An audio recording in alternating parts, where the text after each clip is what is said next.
Credit cards are a form of revolving lines of credit that you can use for everyday purchases. The average household pretty much have at least 4 credit cards. Credit cards can be beneficial, and having more than one can have some benefits if you know how to use credit cards to your advantage. Depending on your finances, your overall goals in general, and your preferences in life, here's a few things you might want to consider. Number 1, credit cards oftentimes have different values of rewards, points, and things of that nature. I did a video on that a few weeks ago. But keep in mind, even though if you're getting rewards and points, if you don't know how to use them properly, they may be winning based on the fact that you have high usage and you're not paying it off. They're going to make more money off of you in interest versus you actually benefiting from the points or the rewards. It has to make sense, right? You'll get points and rewards, but if you don't know how to use them properly, you will more than likely end up spending more money than what you've gained from the points or the rewards. As mentioned, the second benefit is being able to get approved for more lines of credit. The higher your credit limit, the better opportunity it is, and it keeps you from maxing the card out. If you only have a credit limit of $200, by the time you get some groceries, by the time you get some gas, you've pretty much almost reached 50% of the available line of credit, which in turn will drop your score.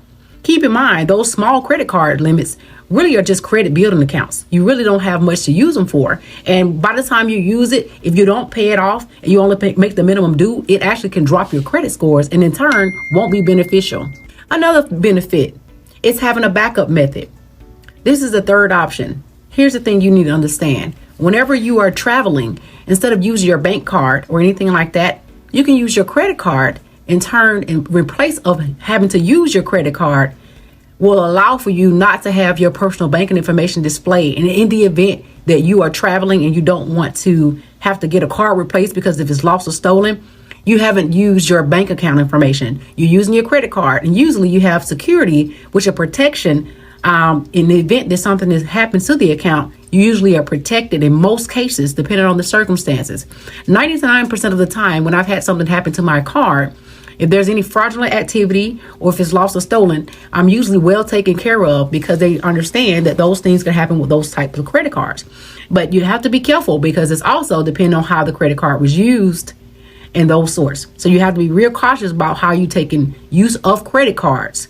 Because yes, in most cases, they will refund you if it's a fraudulent case. But if your cousin was at your house and you mentioned that and say, hey, my cousin took my credit card and used it, then they're going to be looking to you to actually go to your cousin to get your money back or pursue legal action against that person. So it's all about how the card was used whenever you want to report a fraud. Keep that in mind. The fourth reason that credit cards are beneficial: when you have multiple cards and you're paying them on time and you have a good history, it definitely shows the credit bureaus that you are managing your accounts and that you're doing well. In turn, you may get better opportunities with lower rates, balance transfers options for 0% and 3%, different options that you'll get based on the history.